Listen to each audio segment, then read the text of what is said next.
ফজরের আজান দিচ্ছে চারিদিকে, পাখির কোলাহল মিষ্টি সুরে যেন পরিবেশটা মুগ্ধ হয়ে উঠেছে। চারপাশটা এখনো আবছা আবছা অন্ধকার। জেলখানার ভেতরে কয়েদিখানার একটি ছোট্ট রুমে বসে আছে একটি ছেলে। কি যেন দেয়ালে একটা লিখছে। মুচকি একটা হাসি দিয়ে ফজরে আজান দেওয়ায় অজু করে নামাজে দাঁড়িয়ে পড়ে। নামাজ শেষ করে প্রতিদিনের মতো সেই পাগলের মতো দেয়ালে একের পর এক আঘাত করতে থাকে একটি ছবির উপরে। আজকে প্রায় 5 বছর ধরে সে দেয়ালের উপরে যেই ছবি আঁকা আছে সেই ছবিটির উপরে আঘাত করে আসছে। প্রায় দেয়ালটাকে আঘাত করে ক্ষত করে ফেলেছেন, হাত কেটে রক্ত পড়ছে। ছেলেটির এরকম পাগলামতে কেউ তাকে ভয় কোনো কিছু জিজ্ঞাসা করে না। হ্যাঁ, জেলখানা। আজকে 5 বছর হলো সাকিব নামক এই ছেলে এসেছে কোনো এক কারণে। দেখতে দেখতে সব কয়েদিরা ঘুম থেকে উঠে যায়। কয়েদি নাম্বার 301। সাকিবের এরকম পাগলামো দেখে কয়েদিখানার ভেতরে বাকি সব যে কয়েদিরা আছে তারা থালা বাসন বাজাতে থাকে। কয়েদিখানার ভেতরে এরকম হইচই দেখে কয়েকজন পুলিশ এসে কয়েদিখানার 301 নাম্বার সাকিবকে থামায় এবং হাতে বেরি পায়ে গলায় দড়ি দিয়ে বেঁধে দেয় যাতে সে পাগলামি করতে না পারে। কিছু সময় পর জেলার সাহেব এসে তার সামনে চেয়ার নিয়ে বসে পড়ে আর মৃদু কণ্ঠে বলে ওঠে, দেখো সাকিব, আমি জানি না তোমার সাথে কি ঘটেছে। তোমার সাথে যেটাই ঘটুক না কেন, এটা অন্যায় হয়েছে। আজকে 5 বছর হলো তুমি এই জেলে এসেছো। কেন জানি না তুমি এই ছবিটা কার এঁকেছো এবং এই ছবির উপরে কেনই বা আঘাত করছো। বছর কয় মাস যায়, দিন যায়, তারিখ যায়, তুমি সব কটা মাস, দিন, তারিখ, বছর লিখে রাখো এই দেওয়ালের পাতায়। তবে তোমার সাথে যাই ঘটুক না কেন, তোমার অতীতটা আমরা সবাই শুনতে চাই। তুমি একজন ম্যাজিস্ট্রেটের সন্তান হয়ে কি করে এরকম অন্যায় করতে পারো? আমার এটা বিশ্বাস হয় না মোটেও। তার উপর তোমার চাচা এত বড় একজন আইনজীবী। যাই হোক, তোমার জীবনের কাহিনীটা শেষবার আমরা শুনতে চাই, কারণ ছোট্ট একটা কাহিনীর মধ্যে লুকিয়ে থাকে হাজারো অজানা কাহিনী। এই বলে জেলার আর কোনো কথা না বলে হাতের ইশারা দেয় কনস্টেবল সাহেবকে। কনস্টেবল সাহেব সাকিবের গোলা এই বলে জেলার আর কোনো কথা না বলে হাতের ইশারা দেয় কনস্টেবল সাহেবকে। কনস্টেবল সাহেব সাকিবের গলা ও হাতে পায়ে বেড়ি খুলে দেয়। পরিবেশটা বেশ শান্ত। কয়েদিখানার ভেতরে সাকিব সহ আছে রাহাত আপন আলমগীর। রাহাত আলমগীর কোনো কথা বলে না, চুপচাপ দেখতে থাকে পরিবেশটা। রাহাত শহরের টোকাই মাস্তান, সে কাউকে খুন করতে দুবার ভাবে না, অর্থাৎ কন্ট্রাক্ট সিরিয়াল কিলার। টাকার বিনিময়ে কাজ করে সে।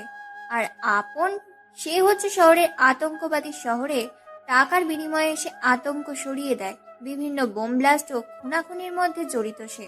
সবশেষে আলমগীর হচ্ছে শহরের শীর্ষ ও আন্ডারওয়ার্ল্ডের টপ সিক্রেট ইনফর্মার। সে টাকার বিনিময় এক দেশে তথ্য আরেক দেশে পাচার করে, যাকে বলে সাইবার ওয়ার্ল্ডের টপ হ্যাকার কিং। এই তিনজনই যোগসূত্রে সাকিবের সাথে জেলে থাকে। তবে তারা সাকিবকে প্রচন্ড ভয় পায়, কেননা সাকিবকে তার সম্পর্কে তাদের বেশ কিছু ধারণা আছে। কারণ সাকিব ছিল একজন রাজনৈতিক নেতা। শহর ও দেশ এবং দেশের বাইরে ছিল তার বেশ পাওয়ার।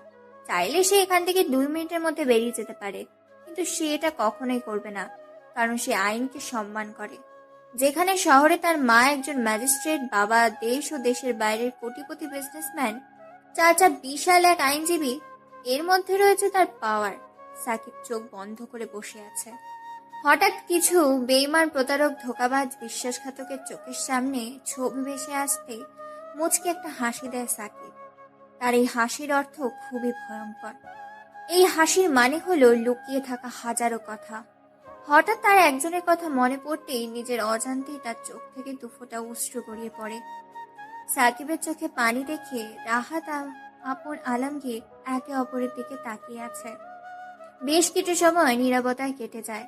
নীরবতা ভেঙে রাহাত বলে ওঠে, ভাই, আপনার চোখে জল মানায় না। আমি জীবনে অনেক খুন করছি। এবার না হয় আপনার জন্য বেশ কিছু খুন করব। আপনি শুধু আপনার জীবনের কাহিনী বলুন। এই কথা শুনে সাকিব, আপন, আলমগীর একে অপরের দিকে তাকিয়ে আছে। আপন ও আলমগীর তারাও একই কথা বলে, খুন খারাপি, হানাহানি, মারপিট, সন্ত্রাসী করবে। এবার না হয় জেল থেকে বের হওয়ার পর সাকিবের জন্য আরো বেশ কিছু খুন করবে। সাকিব তিনজনের দিকে তাকিয়ে একটা মুচকি হাসি দেয়। তারা তিনজন সাকিবের দিকে তাকিয়ে আছে। সাকিব সে অতীতে ডুব দেয়। সাকিব বাবা মায়ের একমাত্র সন্তান। আমি পূর্বেই বলেছি যে সাকিবের মা একজন মস্ত বড় ম্যাজিস্ট্রেট, আর সাকিবের বাবা দেশ ও দেশের বাইরে একজন বিশ্বের ওয়ার্ল্ড টপ কোটিপতি বিজনেসম্যান। সাকিবের চাচা শহরের বিশেষ ও প্রধান আইনজীবী, তার চাচি গৃহিণী। এক পরিবারেই বসবাস করে তারা, যাদেরকে যৌথ পরিবার বলা হয়। বেশ সুখে কাটছে সাকিবের দিনকাল। সাকিব তার বাবার অফিসের পাশাপাশি রাজনীতি করে। গরিব দুঃখী মানুষের সহায়তা করাই তার প্রধান কাজ। সাকিবের একটা চাচাতো বোন আছে, তার থেকে 1 বছরের সিনিয়র। দেখতে বেশ মাশাল্লাহ, ঢানা কাটা পুরি। খুব ভালোবাসে সাকিবকে ইরা। দেখতে বেশ স্মার্ট ও মায়াবী। সে আমাদের গল্পের নায়িকা। তার বর্ণনা পরে দিচ্ছি। চলুন আগে সাকিবের বর্ণনা দিয়ে দিই। সাকিব দেখতে হিন্দি সিনেমার হিরোদের থেকে বেস্ট, স্মার্ট, হ্যান্ডসাম। শঠাম দেহ, 6 প্যাক বডি, উচ্চতা প্রায় 7 ফুট 2 ইঞ্চি, উজ্জ্বল ফর্সা গায়ের রং, ধবধবে সাদা, দুধে হালতা গায়ের চামড়া। হ্যাঁ, আমাদের গল্পের নায়িকা ইরা। দেখতে ঘুলুমুলু, লাজুক লতা, দেখতে বেশ মায়াবী। ঠোঁটের নিচে লেগে আছে মুচকি একটা হাসি। উচ্চতা প্রায় 5 ফুট 7 ইঞ্চি, বেশ গায়ের রং, দুধে হালতা, উজ্জ্বল ফর্সা। তার গায়ের রং ধবধবে সাদা। যে দেখবে সেই প্রথম দেখায় প্রেমে পড়ে যাবে, কারণ তার মুখে লেগে আছে অসম্ভব মায়াবতী এক আভা। সাকিব শুয়ে আছে, অন্য দিক দিয়ে ইরা সাকিবকে খুঁজে বেড়াচ্ছে। সাকিবের আম্মু আসমা বেগমকে জিজ্ঞেস করে ইরা। আসমা বেগম বলে দেয় নিজের রুমে আছে। ইরা আর দেরি না করে দোতলার সিঁড়ি ভেদ করে সাকিবের রুমে প্রবেশ করে। কোনো কথা ছাড়াই ইরা খাটে উঠে সাকিবের গলা চেপে ধরে। হঠাৎ সাকিব নিঃশ্বাস নিতে কষ্ট হলে চোখ খুলে দেখে তার ইরা আপু গলা চেপে ধরে আছে। নিজেকে বাঁচানোর জন্য সাকিব দেয় এক ধাক্কা। ইরা গিয়ে ফ্লোরে থপ করে বসে পড়ে আর মুড়ে এক চিৎকার। সাথে সাথে বলে ওঠে, ও আম্মু গো, কোথায় গো? তোমার ছেলে আমায় মেরে ফেললো গো। মা গো, গেলাম গো। এসব বলছে আর কাঁদছে। কিছুক্ষণ পর আসমা বেগম মানে সাকিবের আম্মু আর ইরার আম্মু ড্রয়িং রুম থেকে চলে আসে সাকিবের রুমে, আর দেখে সাকিব বিছানার উপরে বসে আছে আর ইরা ফ্লোরে পড়ে কান্না করছে।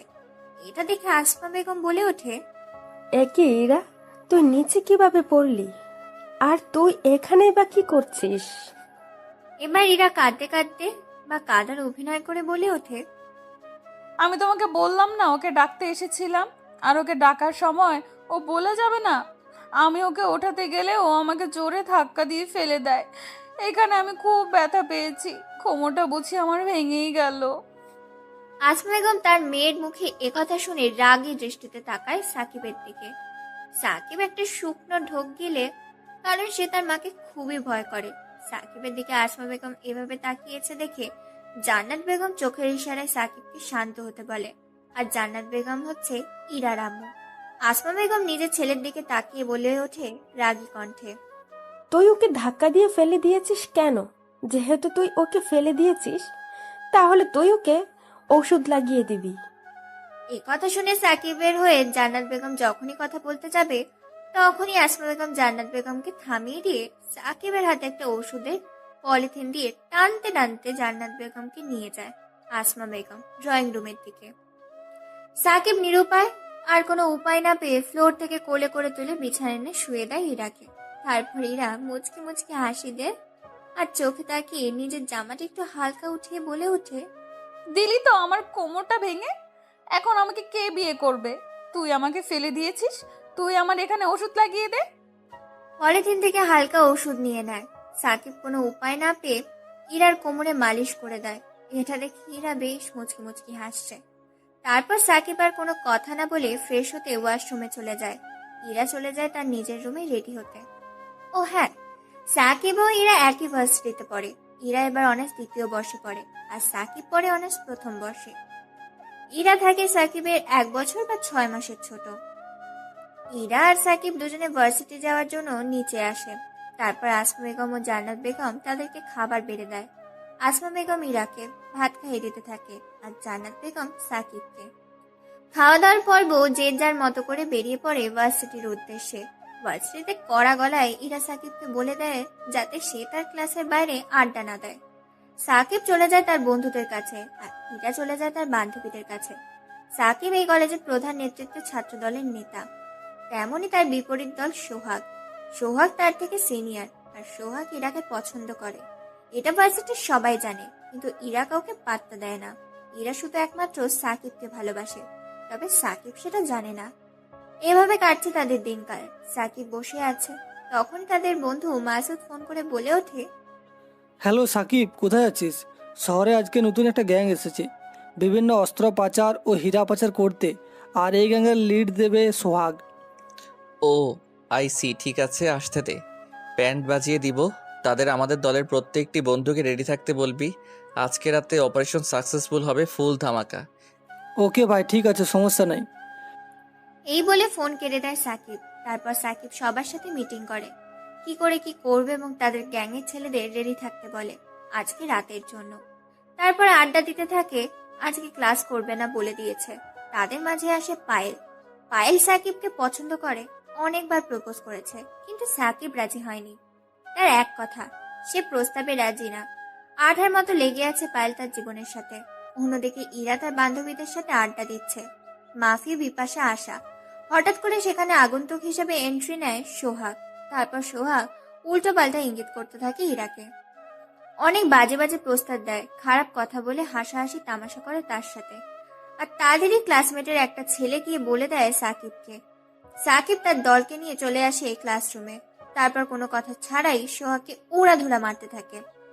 সোহাগকে মারার ফলে সোহাগের বন্ধুরা সাকিবকে মারতে এলে সাকিবের বাকি সব বন্ধুরাও, দলের ছেলেরা উদ্যম মধ্যম দিতে থাকে সোহাগ ও তার বন্ধুদের।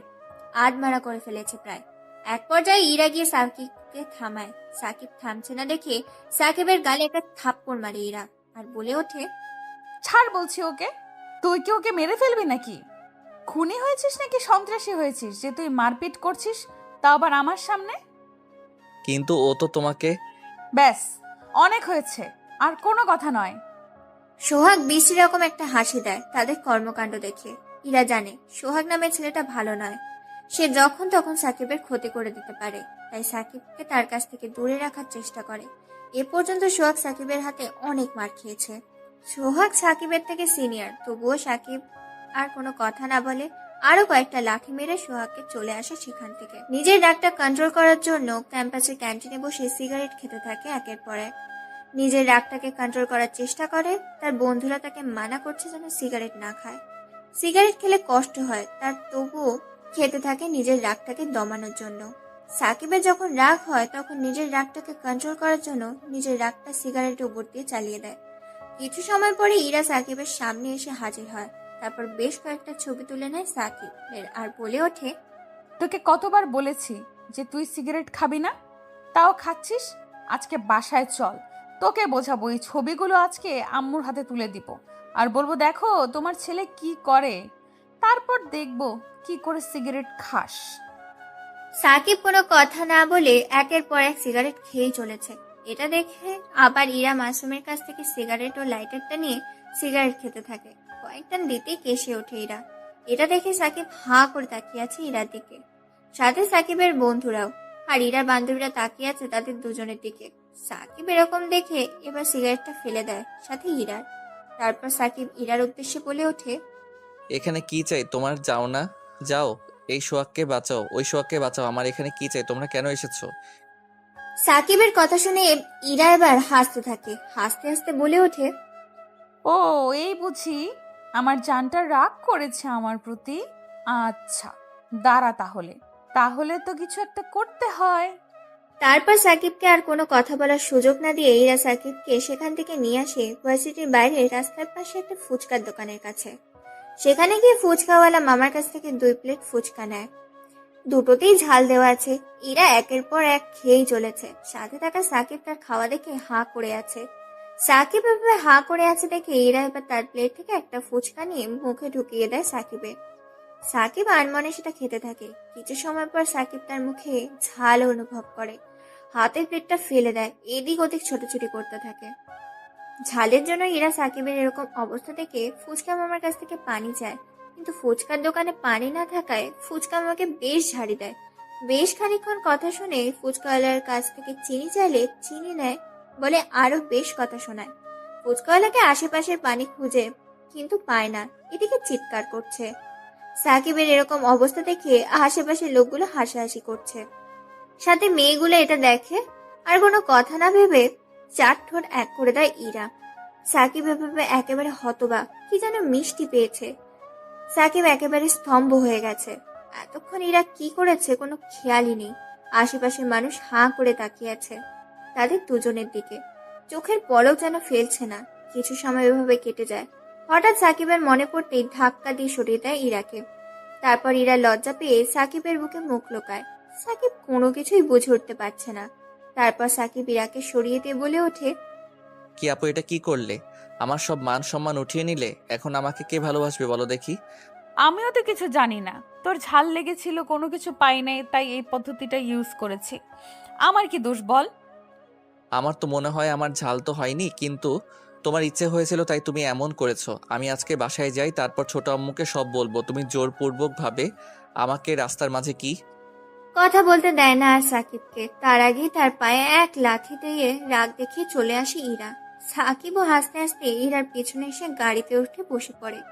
ইরা কোনো কথা বলছে না, মাথাটা বাইরের দিকে করে আছে। এটা দেখে সাকিব বলে ওঠে, আপু, লিপকিসটা কিন্তু অনেক সুন্দর ছিল। এরকম যদি পাই তাহলে রোজ ফুচকা খেতে আমার কোনো অসুবিধা নেই। এরকম আগে কথা শুনে আরও রেগে যায়। এবার গাড়ির সিট থেকে উঠে এসে সাকিবের কোলে বসে পড়ে আর শার্টের কলার ধরে ঝাঁকাতে থাকে আর বলে ওঠে, কি বললি শয়তান? দাঁড়া, তোর আজকে খবর আছে। শুধু একবার বাসায় চল, তোকে বোঝাবো বিয়ের পর কি হয়। ইরা সাকিবের কোলে সারা পথ চড়ে এসেছে বাড়ি পর্যন্ত। বাড়ির ভেতরে ঢুকে যে যার মতো ফ্রেশ হতে চলে যায়। সাকিব বিছানায় শুয়ে আছে। এমন সময় তার ফোনে ফোন আসে। ফোনের ওপার থেকে বলছে, ফোন রিসিভ করতেই, হ্যালো ভাই, আমাদের ছেলেপেলে রেডি আছে তো? তারা 12টার দিকে ময়দানে নামবে। আমরা কয়টায় বেরোবো? আমরা আজকে 11টার দিকে বেরোবো। আমাদের সকল ছেলেপেলেদের গোডাউনে রেডি থাকতে বলবি, অপারেশন যেন সাকসেসফুল হয়। ওকে ভাই, ঠিক আছে, সব কিছু রেডি করা আছে। তারপর ফোন কেটে দেয়। সাকিব একটা গুগল ম্যাপ বের করে দেখতে থাকে এলাকাটা ভালো করে, কোন দিক দিয়ে অ্যাকশন নিলে তারা সহজেই প্রতিহত করবে বিপরীত দলকে। আর মনে কাজ করতে থাকে সাকিব। পেছনে কারো উপস্থিতি টের পেয়ে পেছন করে দেখে ইরা দাঁড়িয়ে আছে। এটা দেখে সাকিব বলে ওঠে, আপু, তুমি এখানে এখনো ঘুমাওনি? এখানে কি করছো? যাও ঘুমাও। না রে, ঘুম আসে না, তোকে ছাড়া কেমন জানি লাগছে, তাই তোর কাছে এলাম। চল না, আমাকে ঘুম পাড়িয়ে দিবি। কি, এত বড় মেয়ে হয়েছো আর আমাকে নিয়ে ঘুমাবে? এখন এখান থেকে যাও, না হলে ছোট আম্মুকে ডাক দিব এখনই। তুই আমার সাথে ঘুমাবি কিনা বল, না হলে কিন্তু আমি বড় আম্মুকে এখনই ডাকবো আর বলবো তুই আমাকে মেরেছিস। তারপর দেখিস তোর কি হাল হয়। আমি পারবো না, আমি একটা জরুরি কাজ করতেছি। ইরা আর কোনো কথা না বলে ধপ করে বসে পড়ে সাকিবের কোলে। তারপর সাকিবের দুই হাত তার পেটের মধ্যে রাখে আর বলে, এখন কাজ করো। সাকিবও পড়েছে আচ্ছা জ্বালায়। এদিকে তাকে বের হতে হবে রাতের অন্ধকারে রাজা হওয়ার জন্য, আর অন্যদিকে এই বাচাল মেয়ের প্যারা। অনেক কষ্টে বুঝিয়ে শুনিয়ে এরাকে ঘুম পাড়ার বদলে তাকে কোলে নিয়ে শুয়ে দিয়ে আসে সাকিব। যখনই চলে আসতে যাবে তখনই ইরা সাকিবের হাতটা টান দেয়। সাকিব উল্টো হয়ে পড়ে যায় ইরার উপরে। আবারও একত্রিত হয়ে যায় চার ঠোঁট। তারপর ইরা সাকিবের ঠোঁটে একটা কামড় দেয় আস্তে করে, দিয়ে কাঁথা নিয়ে ঘুমিয়ে পড়ে। সাকিব পাগলি বলে মুচকি একটা হাসি দিয়ে বেরিয়ে পড়ে তার নিয় গন্তব্যের উদ্দেশ্যে। সাকিব নিজের রুমে রেডি হচ্ছে। পরনে কালো প্যান্ট, কালো জ্যাকেট, মাথায় হেড, মুখে মাস্ক, এক হাতে বন্দুক, অন্য হাতে ব্রেসলেট, তারপর হ্যান্ড গ্লাভস, চোখে রঙিন সানগ্লাস। বেরিয়ে পড়ে চুপি চুপি। বাড়ির ভেতর থেকে R15 বাইকটি নিয়ে গোডাউনের উদ্দেশ্যে দেখতে দেখতে 12টা বেজে যায়। ঠাকুরগাঁ হাইওয়ে রাস্তা বড় মাঠ চারিদিকটা ঘিরে রেখেছে। বেশ কিছু ছেলে পেলে দেখতে দেখতে 12:30 বেজে গেছে। সবার কানে হেডফোন। প্রায় 1টা বাজতে চলেছে, এখনো আসছে না দেখে এবার মাসুদ সাকিবকে ফোন দেয়, বলে ওঠে, হ্যালো ভাই, আমরা তো রেডি আছি, কিন্তু এখনও তো কেউ এলো না। তারা কি খবর পেয়ে গেছে যে আমরা এখানে অ্যাকশন নিতে চলেছি তাদের বিরুদ্ধে?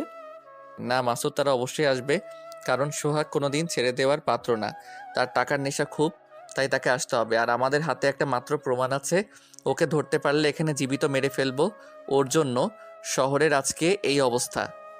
ভাই, আমার মনে হয় না যে সে আসবে।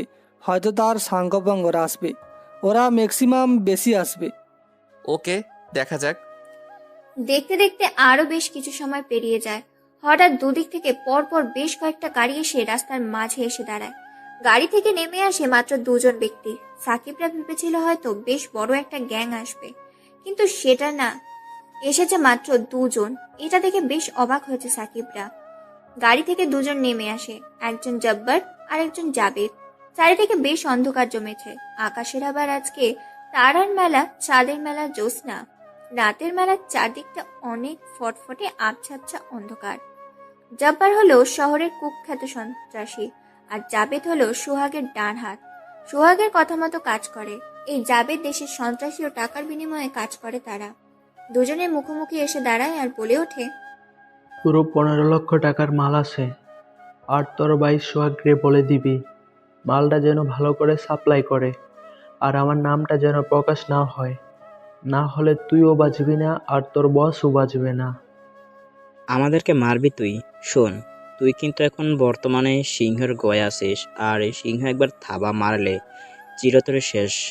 আর এই জাবেদ যা বলে তাই করে, কথার কোনো নড়চড় হবে না। বলে দিয়েছি যখন, তখন হবে না। Good bye. এই বলে যখনই জাবেদ আর জব্বার দুজন দুজনের গাড়িতে চলে যাবে, তখনই পরপর চারদিক দিয়ে বেশ কয়েকটা বুলেট এসে তাদের গাড়ির টায়ারগুলো পাঞ্চার করে দেয়। হঠাৎ এমন হওয়াতে জাবেদ আর জব্বার কোনো কিছু বুঝে উঠতে পারে না। পালাতে চেষ্টা করলে পালাতে পারে না। চারিদিক দিয়ে ঘিরে ফেলে সাকিবের দলবল। জব্বার চিনে ফেলেছে সাকিবকে, জাবেদ চিনে ফেলেছে সাকিবকে। সাকিবের হাতে একবার ধরা পড়েছে মানে মৃত্যু নিশ্চিত। তাদেরকে আর কোনো কথা বলার সুযোগ না দিয়ে মাসুদ, মাসুম, রানা, সিফাত, শাহিন তার দলের ছেলেরা তাদের দুজনকে চ্যাংদোলা করে ঝুলিয়ে ঝাঁকাতে ঝাঁকাতে নিয়ে যায় তাদের গোডাউনে। সেখানে গিয়ে হাতগুলো রশ্মির সাহায্যে বেঁধে ফেলে। তারপর তাদের দাঁড় করিয়ে রাখে। তাদের সামনে কিছু ইলেকট্রিক্যাল সরঞ্জাম এবং কিছু লোহা, কিছু অস্ত্র রাখা হয়, যেসব দেখে আঁতকে ওঠে জব্বার ও জাবেদ। জব্বার ও জাবেদ ভয়ে কোনো কিছু বলতে পারছে না, শুধু মুখ দিয়ে লালা বের হচ্ছে। মাসুদ একটা লোহার রডে আগুন ধরায়, আগুনে গলাবার পর লোহার টক টক হয়ে ওঠে, গরম ধোঁয়া বের হচ্ছে। সেই লোহার রড থেকে সাকিব জাবেদের পায়ে আস্তে করে ঢুকিয়ে দেয়। মুহূর্তের মধ্যে লোহার শিকটা পায়ের এফোর ওফর বেরিয়ে যায় জাবেদের। জাবেদ গগন কাঁপানো এক চিৎকার দেয়। তার চিৎকারে যেন থরথর করে কাঁপছে পুরো বিল্ডিংটা। জাবেদের যেরকম ভয়ঙ্কর অত্যাচার দেখে জব্বার প্যান্টের মূলমন্ত্র করে ফেলেছে। একই শাস্তি দেওয়া হয় জব্বারকে। জব্বার শুধু লাফাতে শুরু করেছে। তারপর তাদের হাতের মধ্যে রাখা হয়, পায়ের তালুতে রাখা হয়। পাগুলো মুহূর্তের মধ্যে গলে ঝলসে যায়। জাবেদ ও জব্বারের চিৎকার তাদের ভালো লাগছে না দেখে তাদের মুখে দুইটা রুমাল ঢুকিয়ে দেয়। তারপর একটা ছুরি বের করে তাদের কানগুলো কেটে নেয় যাতে তারা শুনতে না পায়। তারপর হাঁটু পর্যন্ত তাদের পাগুলো কেটে নেয় যাতে তারা লাফাতে না পারে। তারপর তাদের জিহ্বা কেটে নেয় যাতে তারা কথা বলতে না পারে। তারপর তাদের দুই ঠোঁট একসাথে সেলাই করে দেয় দুজনে। তাদের এরকম মর্মান্তিকের পিক তুলে অন্য সিম থেকে পাঠিয়ে দেয় সোহাগের ফোনে। সোহাগ এরকম দৃশ্য দেখে আঁতকে ওঠে। তারপর তাদের বুক কেটে নেয়। তারপর তাদের বুকের ভেতর হাত ঢুকিয়ে কলিজাটা বের করে নিয়ে আসে। তারপর তাদের পাকস্থলী কেটে ফেলে। পেটের ভেতর থেকে লিভার ও কিডনি দুটো বের করে নিয়ে কালো বাজারে বিক্রি করার উদ্দেশ্যে। আধমরা হয়ে আছে জিভটা, ধুকু ধুকু করতেছে তাদের এরকম কষ্ট দেখে আর কষ্ট দেবে না বলে সাকিব এবার মাসুদের কাছ থেকে একটা চাইনিজ কুড়াল নেয়। তারপর কুড়ালতে বেশ কয়েক খণ্ড করে ফেলে তাদের শরীরটাকে। তারপর তাদের শরীরটাকে হাঙর দিয়ে খাওয়াতে বলে কিছু অংশ রাস্তায় কুকুরদের আর কিছু অংশ আকাশে উড়িয়ে দিতে, কারণ আকাশের পাখিদের ক্ষুধা আছে কাকেদের, শকুনদের। আজকাল খাবার না পেয়ে পাখিরা বিলুপ্ত হয়ে যাচ্ছে। পরিবেশ খারাপ হওয়ার কারণে আজকাল পশু পাখি বিলুপ্ত হয়ে যাচ্ছে। মানুষের এরকম গাছপালা কেটে ফেলা পরিবেশকে দূষণের কারণে হাজারো পাখি বিলুপ্ত হয়ে যাচ্ছে। আমরা যেসব পাখি দেখেছি সেই সব পাখি পরের প্রজন্ম দেখবে না। মানুষ নিজেই নিজেদের ধ্বংস করছে। তাই পশু পাখিদেরকে বাঁচিয়ে রাখতে হলেও তাদেরকে কিছু খাওয়াতে হবে।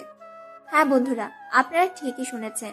আমরা একটা গল্পের মাধ্যমে ফুটিয়ে তোলার চেষ্টা করি আমাদের আশেপাশে প্রাকৃতিক সম্পদ ও মানুষের আবেগ চেতনা প্রজন্ম। আমরা যদি একটু সতর্ক হই তাহলে আমাদের প্রাকৃতিক পরিবেশ, আমাদের পাখি, আমাদের দেশের সম্পদ কখনোই বিলুপ্ত হবে না। আজকাল দোয়েল পাখি, বাবুই পাখি, টুনটুনি পাখি এসব দেখা যায় না। যে পাখিগুলো আগে ঘরে ঘরে ছিল, এগুলো সব মানুষের কারণেই বিরক্ত হয়ে যাচ্ছে। তাই আমরা যদি সতর্ক থাকি, আমাদের পরিবেশ সতর্ক থাকবে, জীবাণু মুক্ত থাকবে, আমরা সুস্থ থাকবো। বাকিটা আপনারা বুঝে নিয়ে চলুন গল্পে ফিরে আসা যাক। দেখতে দেখতে রাত 2টা বেজে গেছে। এদিকে ইরার ঘুম ভেঙে গেছে, তাই ইরা দেখতে চলে গিয়েছে সাকিব কি করে। তার রুমে গিয়ে দেখে সাকিব নেই। এটা দেখে বেশ চিন্তায় পড়ে যায় ইরা। ইরা মনে করেছে সাকিব কোনো মেয়ের সাথে দেখা করতে গেছে, তাই পুরো বাড়ি কান্নায় ও ভাঙচুরে মাতিয়ে তুলেছে। এত ভাঙচুর ও কান্নার শব্দে আসমা বেগম ও জান্নাত বেগম ও তাদের 2 স্বামী অর্থাৎ সাকিবের বাবা ও ইরার বাবা বেরিয়ে আসে মেয়েকে দেখতে। এত কান্না করতে দেখে আসমা বেগম বলে ওঠে, কি হয়েছে রে মা, এভাবে কাঁদছিস কেন তুই? এখনো ঘুমাসনি কেন? ইরা কোনো কথা না বলে ফুপে ফুপে কান্না করে চলেছে। তাকে এভাবে কান্না করতে দেখে আসমা বেগম আবার বলে ওঠে। তবু এরা কোনো কথা বলে না। সাকিবের আম্মু আসমা বেগমকে জড়িয়ে ধরে কান্না করতে বলে ওঠে, আম্মু, তোমার হারামি ছেলে এত রাতে ঘরে নেই, জানি না কোন মেয়ের সাথে ফুষ্টি নষ্টি করতে গেছে। আমি ওকে ছাড়া কোনোভাবেই ঘুমাবো না। মেয়ের মুখে এরকম কথা শুনে জান্নাত বেগম ও ইরার বাবা, সাকিবের বাবা সবাই একে অপরের দিকে চাওয়াচাই করতে থাকে। সবাই বুঝে গেছে যে ইরা সাকিবকে পছন্দ করে এবং ভালোবাসে, তাই এরকম পাগলামি করছে। সাকিবের আম্মু আসমা বেগম বলে ওঠে, দেখ, আমার পাগলি মেয়ে আমার ছেলেটাকে ভালোবাসিস, এ কথা আগে বললেই হয়ে যেত। হ্যাঁ, আমি তোমার ছেলেকে খুব ভালোবাসি, অনেক বেশি ভালোবাসি। তাকে ছাড়া আমি থাকতে পারি না। তাকে আমার লাগবে, না হলে আমি নিজেকে শেষ করে দেব। আচ্ছা হয়েছে, আমি জানতাম যে তুই আমার ছেলেটাকে ভালোবাসিস, আর আমিও আমার মেয়েটাকে ভালোবাসি। তাই আমার মেয়েটাকে আমি আমার ঘরেই রেখে দিব। ঘরের মেয়ে ঘরে থাকবে, ঘরের ছেলে ঘরে থাকবে, এটাই ভালো। তুই তোর ঘরে যা, সাকিব আসলে ওকে আমি আচ্ছা করে বকে দেব, তোর রুমে পাঠিয়ে দিব। না, ও যতক্ষণ না আসবে ততক্ষণ আমি এখান থেকে এক পাও যাব না। ওকে আজকে আমি মেরেই ফেলবো। ও এত রাতে কোথায় গেছে? এটা কি হচ্ছে ইরা? যেটা তোমার বড় আম্মু করতে বললো সেটা করো, রুমে যাও। আর শাকিল আসলে ওকে কোনো কিছুই করবি না তুই। যদি শুনি তুই আমার ছেলেটাকে কোনো কিছু করেছিস তাহলে তোর হাল বেহাল করে দিব। বড় আম্মু, দেখছো আমাকে কিন্তু আম্মু বকা দিচ্ছে। ছোট, তুই চুপ থাকবি, নিজের রুমে যা। আর মা, তুই এখানে থাকিস, আর সাকিব আসলে আমাকে ডাকিস। আমি আমার রুমে গেলাম। না, সবাই এখানে থাকবে। ওকে আজকে সবার সামনে আমি আচ্ছা করে বকবো। দেখতে দেখতে রাত 3টে বেজে যায়। সবাই ড্রয়িং রুমে অপেক্ষা করছে সাকিবের জন্য। সাকিব সবকিছু করে সবাইকে বুঝিয়ে দিয়ে আবার বেরিয়ে পড়ে বাড়ির উদ্দেশ্যে। পোশাক আশাক বেশভূষ পাল্টিয়ে বাড়ির ভেতর কলিং বেল না চেপে ডুপ্লিকেট ভেবার চাবি ব্যবহার করে ঘরের ভেতর প্রবেশ করে। এদিক ওদিক তাকিয়ে পরিবেশটা শান্ত দেখে চুপি চুপি নিজের রুমে যেতে নিলে হঠাৎ করে ঘরের বাতি জ্বলে ওঠে। সাকিব চমকে ওঠে, দেখে পরিবারের সবাই বসে আছে। ইরা দৌড়ে এসে সাকিবের শার্টের কলার ধরে ঝাঁকাতে ঝাঁকাতে বলে ওঠে, তুই কোথায় গিয়েছিলি এত রাতে? কি করছিলিস? কার সাথে দেখা করতে গিয়েছিলিস বল? এসব বলছে আর অঝরে কাঁদছে ইরা। সাকিব কি বলবে কোনো কিছু ভেবে পায় না। পুরো পরিবারের ব্যক্তি তার সামনে দাঁড়িয়ে আছে। সাকিব তার আম্মুকেও খুব ভয় পায়। এবার আসমা বেগম বলে ওঠে, তুই কোথায় গিয়েছিলি, কেন গিয়েছিলি, কি জন্য গিয়েছিলি, আমি কোনো কিছু জিজ্ঞেস করব না। আমার মেয়েটা তোকে ছাড়া ভীষণ কষ্টে আছে, সে তোর সাথে ঘুমাতে চায়। তুই তাকে কল করে তার রুমে নিয়ে গিয়ে ওর সাথে ঘুমিয়ে পড়। যদি শুনি তুই ওর সাথে কোনো কিছু করেছিস, তাহলে তোকে গরম তেলে বাউচি দিয়ে মারবো। সাকিবের কথা শুনে ভয় আর কোনো কথা না বলে ইরাকে কোলে নিয়ে যায়, তার রুমে চলে যায়। তারপর ইরাকে শুইয়ে দিয়ে নিজেও বিছানায় উঠে পড়ে। সাকিবকে জড়িয়ে ধরে একের পর এক চুমু খেতে থাকে। সাকিবের বেশ ভালো লাগে, তবুও কিছু বলে না। এভাবে দুজন দুজনকে জড়িয়ে ধরে ঘুমিয়ে পড়ে। পরের দিন সকালে সাকিবের ঘুম ভেঙে যায়। সাকিব দেখে ইরাকে জড়িয়ে ধরেছে, তখন ইরাকে ছেড়ে দিয়ে ওয়াশরুম চলে যায়। কিছুক্ষণের মধ্যে ইরার ঘুমও ভেঙে যায়, দেখে সাকিব নেই। আবার চিৎকার চেঁচামেচি শুরু করেছে। তার এরকম চিৎকার চেঁচামেচি দেখে সাকিব তার সামনে এসে হাজির হয়। তারপর সাকিব তাকে ফ্রেশ হতে বলে দুজনে ফ্রেশ হতে চলে যায়। খাওয়া দাওয়া করে আবার গাড়ি নিয়ে বেরিয়ে পড়ে ভার্সিটির উদ্দেশ্যে। তারপর ভার্সিটিতে গাড়ি পার্কিং করে যে যার মতো ক্লাসে চলে যায়। ক্লাসে গিয়ে প্রতিদিনের মতো আড্ডা দিতে শুরু করেছে। ইরা তার বান্ধবীদের সাথে আর সাকিব তার বান্ধবীদের সাথে আড্ডা দেওয়ায় এক পর্যায়ে হাসির টপিক নিতে নিতে এক পর্যায়ে চলে আসে সেখানে পায়েল এসে সোজা সাকিবের পাশে বসে পড়ে। অন্যদিকে এইসব দেখেছে ইরা। এরপর পায়েল হঠাৎ করে সাকিবের সামনে গিয়ে হাঁটু পেরে লাল টকটকে রক্তমাখা গোলাপ হাতের মুঠোয় নিয়ে চক্ষু বন্ধ করে হাসি মাখা মায়াবী কণ্ঠে বলে ওঠে, I love you, Shakib. Do you love me and you will marry me? আমি তোমায় প্রথম দেখেই ভালোবেসে ফেলেছি। যেদিন তোমায় দেখেছিলাম হিরোদের স্টাইলে মারপিট করতে, আমি তোমার প্রেমে মশগুল হয়ে উঠেছি। প্লিজ আমাকে ফিরিয়ে দিও না। আমি তোমায় অনেক ভালোবাসি। তোমার কোনো কষ্ট পেতে দিব না। এই কথা শুনে সাকিব সহ তার বন্ধু ও বান্ধবীরা দাঁড়িয়ে যায়। অন্যদিক থেকে ইরা এসব দেখছিল। এসব দেখে রেগে কটমট করছে, চোখগুলো লাল রক্তবরণ ধারণ করেছে, সেখান থেকে হনহন করে আসতে শুরু করেছে। সাকিব কোনো কিছু বলার আগেই বেশ কয়েকটা থাপ্পড় পড়ে পায়েলের গাড়ি। হঠাৎ এমন কিছু হওয়াতে চমকে যায় সবাই। পায়েল এতগুলো থাপ্পড় খেয়ে বেশ কয়েক হাত দূরে গিয়ে পড়ে যায় ছিটকে। সবাই তাকিয়ে দেখতে পায় থাপ্পড়গুলো মেরেছে তাদেরই সিনিয়র ইরা। সবাই হা করে তাকিয়ে আছে ইরার দিকে। পায়েল এতগুলো থাপ্পড় খেয়ে এক দৃষ্টিতে তাকিয়েছে সাকিবের দিকে। মায়াবী চেহারা দিয়ে সাকিবের কোনো কিছুই বলার আগেই সাকিবের গালে আরো বেশ কয়েকটা থাপ্পড় দেয় ইরা আর বলে ওঠে, ওর সাহস কি করে হয়? ও তোকে প্রপোজ করে? ও জানে না তুই শুধু আমার, আমি তোকে ভালোবাসি। ওকে আজকে আমি মেরে ফেলবো। ওর কত বড় সাহস আমার কলিজার ভাগ বসাতে এসেছে।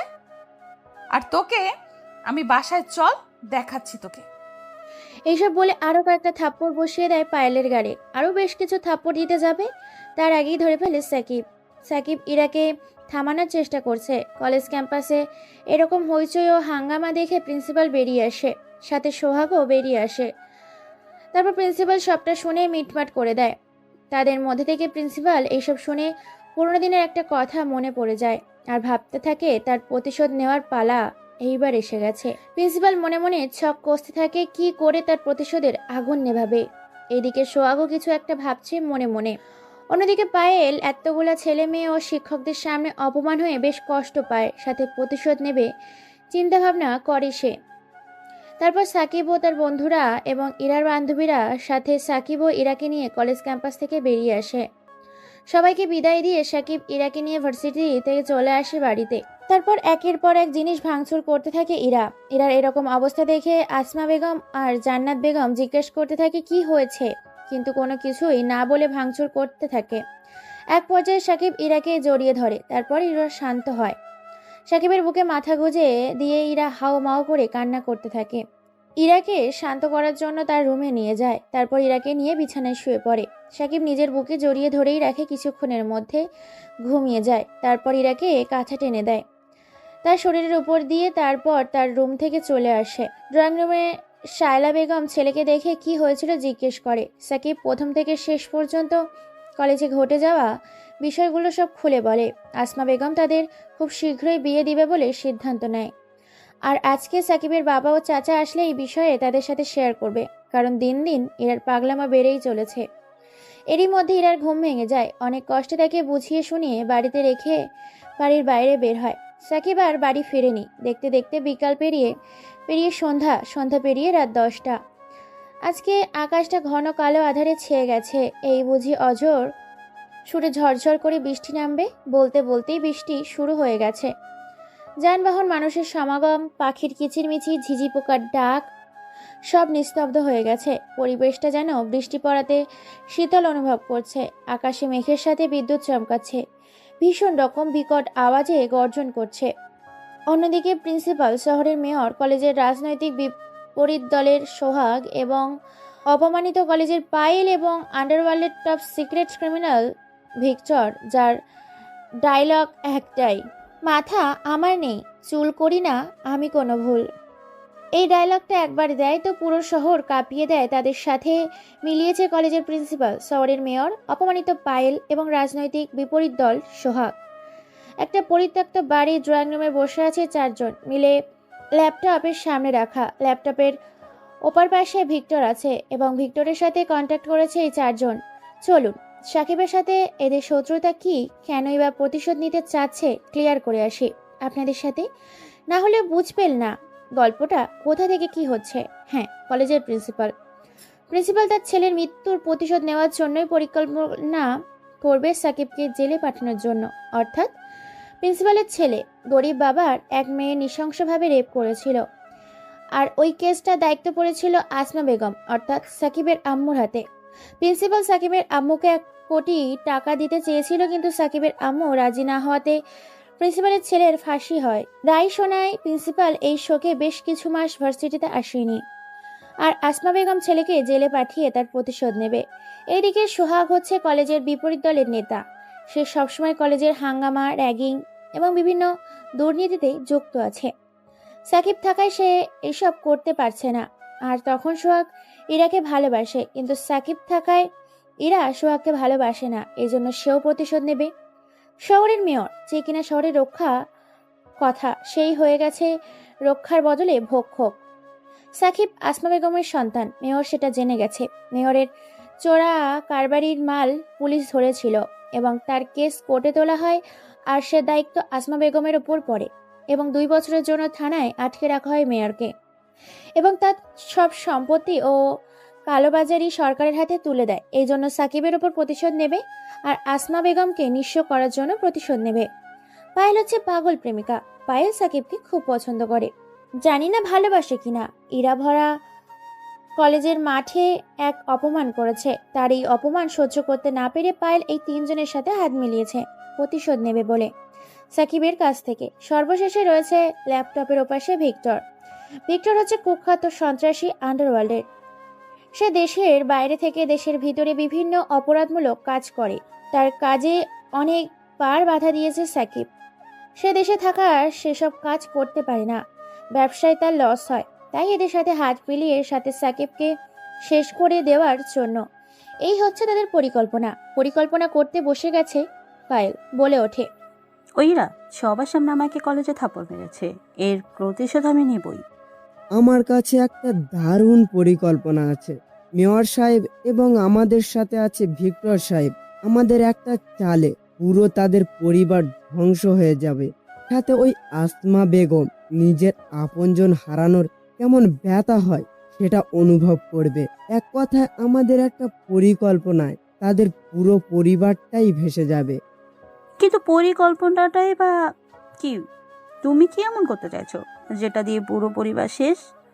শোন তাহলে, পরিকল্পনাটা হচ্ছে শেষবারের মতো পায়েল, তুমি গিয়ে ওকে একটা কথা বলার জন্য একা ডাকবে একটা রুমে কিংবা বাথরুমে। তারপর নিজের শরীরের জামা এমন অবস্থা করবে নিজের যাতে দেখে তোমাকে মনেই হবে তোমাকে জোরপূর্বকভাবে ধর্ষণ করার চেষ্টা করা হয়েছে। তারপর শুরু করব আমরা আমাদের নাটক। এই নাটকেই ও জেলে, আর রায় দেবে আসমা বেগম, আর ফেঁসে যাবে সে আমাদের মিথ্যা ষড়যন্ত্রের জালে। আর নিশ্চয়ই বোঝাতে হবে না কি করতে হবে। তারা 5 জনই বুঝে যায় কি করতে হবে। উপর থেকে তাদের সকল রকম আইনি সাহায্য দেবে এবং রাজনৈতিক সাহায্য দেবে ভিক্টর। তারা তাদের মতো বেরিয়ে পড়ে পরের দিন ভার্সিটিতে নতুন এক ধামাকা করবে বলে। এইদিকে দেখতে দেখতে রাত 12টা বেজে গেছে। চারিদিকে পানির বৃষ্টির শব্দে চারদিকটা থই থই করছে। বৃষ্টির আওয়াজে পরিবেশটা বেশ অন্ধকার। সাকিবের দল রাস্তার মাঝখানে গাছের নিচে বেঁধে ফেলে 2 লোককে, হাকিম ও রিয়াদ। এরা সুদের ব্যবসা করে, মানুষের কাছ থেকে চক্রবর্তী সুদ খেয়ে তাদের রক্ত চুষে খায় এবং তাদের টাকা পরিশোধ করতে না পারলে তাদের সম্পত্তি জোরপূর্বকভাবে তাদের কাছ থেকে নিয়ে নেয়। তারপর তাদের হত্যা করে মেরে ফেলে, পুঁতে দেয়। পুলিশ খবর পেলে তাদের মোটা অঙ্কের টাকা দিয়ে চুপ করিয়ে দেয়। এই খবরটা পেয়েছে সাকিব ও তার দলবল, সাকিব, শিয়াম, মাসুম। তাদের 3 জন হাতে ছুরি, পিস্তল ও কুড়াল। কোনো কথা ছাড়াই যাতে চিৎকার করতে না পারে তাদের মুখের ভিতর ঢুকিয়ে দেয় রুমাল। তাদের শরীরটা কেটে ফালা ফালা করে ফেলে। ধীরে ধীরে হাতের শিরা, পায়ের শিরা কেটে দেয়। তাদের কিডনি ও লিভার বের করে নেয়, সেইগুলো বাজারে বিক্রি করবে বলে এবং গরিব দুঃখীকে সাহায্য করবে বলে। তারপর তার জিহ্বা কেটে ফেলে, মুখের ভেতর কয়েকটা সিগারেট জ্বালিয়ে ঢুকিয়ে দেয় মুখের ভেতর। তারপর মুখটা সেলাই করে দেয়, হাত পাগুলো কেটে ফেলে 3 জন মিলে। তারপর ছুরি দিয়ে একের পর এক আঘাত করতে থাকে। যখন মরমর অবস্থা, তখন তাদের চোখ উপড়ে ফেলে সেইগুলো বিক্রি করার জন্য। তারপর ধারালো ছুরি, চাইনিজ কুড়াল ও রামদা দিয়ে তাদের শরীরটা কেটে টুকরো টুকরো করে ফেলে। তারপর তারা চলে যায় তাদের নিজ গন্তব্যে। সাকিব গিয়ে ঘুমিয়ে পড়ে ইরার পাশে, নইলে পাগলিটা প্রতিদিনের মতো চিৎকার করতে শুরু করবে। সে তার পাশেই ঘুমিয়ে পড়ে। পরের দিন সকালে সবাই খেতে বসেছে, তখন তাদের মধ্যে থেকে আসমা বেগম বলে ওঠে, আজকে ভার্সিটি থেকে তাড়াতাড়ি আসবি, কারণ আজকে তোদের পাকা কথা ফাইনাল করব। আমি চাই না তোরা বিয়ে না করে এক ঘরে এতদিন থাক। এই কথা শুনে সাকিবের গলার ভাত আটকে যায়। ইরা তাকে পানি দেয়।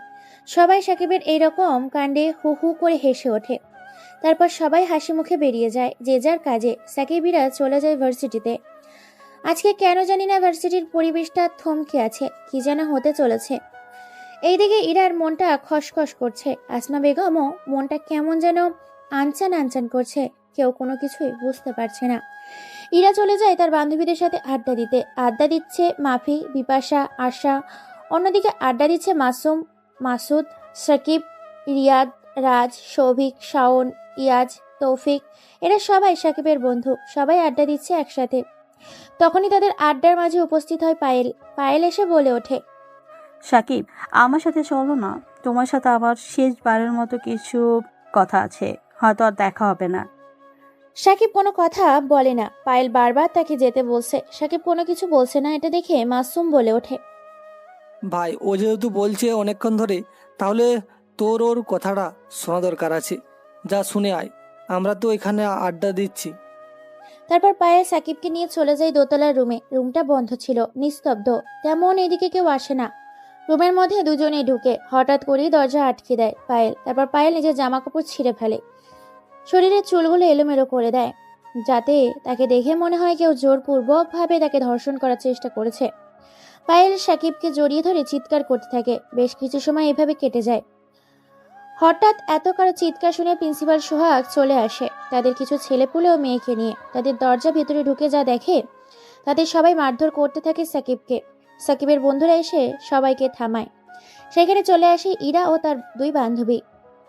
পায়েল ইরাকে দেখে দৌড়ে গিয়ে জড়িয়ে ধরে কান্না করতে থাকে আর বলে ওঠে, আপু, এই জানোয়ারটার হাত থেকে আমাকে বাঁচাও। ও আমাকে নষ্ট করতে চেয়েছিল। প্লিজ আপু, আমাকে বাঁচাও। ইরা কোনো কিছুই বুঝে উঠতে পারছে না। সাকিবের প্রতি তার ঘৃণা জন্মাতে শুরু করেছে তার মনে। কেননা পায়েল যা অবস্থা তাতে দেখেই বোঝা যাচ্ছে সাকিব তার সাথে এমন করেছে। পায়েল আবার বলে ওঠে, আপু, আমিও কি শেষবারের মতো ওর কাছে মাপ চাইতে এসেছিলাম, কিন্তু সে আমার সাথে এসব করবে আমি কোনো দিন ভাবতে পারিনি। তুমি ঠিকই বলেছিলে আপু। ইরা কোনো কথা না বলে পরপর বেশ কয়েকটা থাপ্পড় লাগিয়ে দেয় সাকিবের গালে। সবার সামনে প্রিন্সিপাল ফোন করে শায়লা বেগমকে, অর্থাৎ সাকিবের পুরো পরিবারকে ফোন করে ভার্সিটিতে আসতে বলে। সাথে পুলিশ এসেছে। সাকিব বলে ওঠে, আপু বিশ্বাস করো, আমি এসব করিনি। ও আমাকে ইচ্ছে করে রুমে বন্ধ করে নিজের এসব করেছে। আমি ওর সাথে কোনো কিছু করিনি, আমাকে বিলিভ করো তোমরা। সাকিব এইসব বলছে আর সবার হাতে পায়েও ধরছে আর বলছে কাঁদতে কাঁদতে। কেউ তার কথা শুনে না। অবশেষে আর সহ্য করতে না পেরে ইরা আরো বেশ কয়েকটা থাপ্পড় লাগিয়ে দেয় ও বলে ওঠে, চুপ জানোয়ারের বাচ্চা, কি দোষ ছিল আমার ভালোবাসার? আমি তো শুধু তোর কাছ থেকে একটু ভালোবাসাই চেয়েছিলাম, তার বিনিময়ে তুই এটা আমাকে দিলি। তোরা আসলে সব ছেলেগুলো খারাপ। তোর যদি এত শরীরের চাহিদা ছিল তাহলে আমাকে বলতে পারতি, আমি আমার সবটুকু উজাড় করে দিতাম তোকে। তবু তুই এটা কেন করলি? এইসব বলছে আর অঝরে কাঁদছে। কাঁদতে কাঁদতে আসমা বেগমকে জড়িয়ে ধরে ইরা। আসমা বেগম পুলিশের উদ্দেশ্যে বলে ওঠে, পুলিশ অফিসার, এরকম ধর্ষককে সমাজে রাখা খুব রিস্ক। আপনি ওকে জেলে নিয়ে যান। আসমা বেগমের মুখে সাকিব এই কথা শুনে বিশাল রকমের একটা ইলেকট্রনিক্যাল শক খায়। নিজের মা হয়ে কি করে নিজের সন্তানকে পুলিশের হাতে তুলে দিচ্ছে, তাও আবার নিজের মুখে বলছে যেন তাকে নিয়ে যাওয়া হয় জেলখানার ভিতর। এটা শুনে একেবারে হতবাক, বলার ভাষা হারিয়ে ফেলেছে। তবুও গলা ফাটিয়ে চিৎকার করে শেষবারের মতো বলে ওঠে, ওয়েট, পুলিশ অফিসার, তোমরা খুব পস্তাবে নিজের ছেলেকে বিশ্বাস না করে। আর এই তোমার ভালোবাসার মিস ইরা, আরে তুমি তো ভালোবাসাই চেনো না। যার ভালোবাসার প্রতি কোনো বিশ্বাস নেই সে ভালোবাসবে আমাকে? সত্যিটা একদিন সবার সামনে আসবে, সেদিন হাজার আফসোস করলেও আমাকে পাবে না। সাকিবের আর কোনো কথা বলতে না দিয়ে টেনে হিঁচড়ে পুলিশ অফিসার নিয়ে যায় গাড়িতে থানার উদ্দেশ্যে। ইরা এক দৃষ্টিতে তাকিয়ে আছে, চোখের পানি ফেলছে। পরিবেশটা শান্ত হলে সবাই যে যার মতো বেরিয়ে যায়। এদিকে পায়েল, সোহাগ, প্রিন্সিপাল চোখের ইশারায় সাকসেস বলে। তারপর অট্টহাসিতে মেতে ওঠে তিনজন। 2 দিন পর, এই 2 দিনে সাকিবকে অনেক টর্চার করা হয়েছে তার মুখ থেকে স্বীকার করানোর জন্য যে সে এসব করেছে, কিন্তু সে একই কথা বলেছে সেসব কিছুই করেনি। এই 2 দিনে ইরা নিজের অবস্থা বেহাল করে ফেলেছে, চোখ মুখ ফুলিয়ে ফেলেছে। আজকে কোর্টে সাকিবকে তোলা হবে। আসমা বেগম, তার পুরো পরিবার গেছে। আসমা বেগম ওই কেসের রায় ঘোষণা করবে। সবাই কোর্টে এসে উপস্থিত হয়েছে। বাদী পক্ষের উকিল ও আসামি পক্ষের উকিলের মধ্যে হাড্ডাহাড্ডি লেগে গেছে। কেসটাকে নিয়ে কেউ বলছে এসবের দোষী নয় সাকিব, কেউ বলছে এসবের দোষের সাথে জড়িত আছে। অবশেষে বাদী পক্ষের উকিল প্রমাণ করে দেয় যে এসবের পিছনে সাকিবের হাত আছে। আসমা বেগম নিজের ছেলের বিরুদ্ধে 7 বছর সশ্রম কারাদণ্ডে দণ্ডিত করে।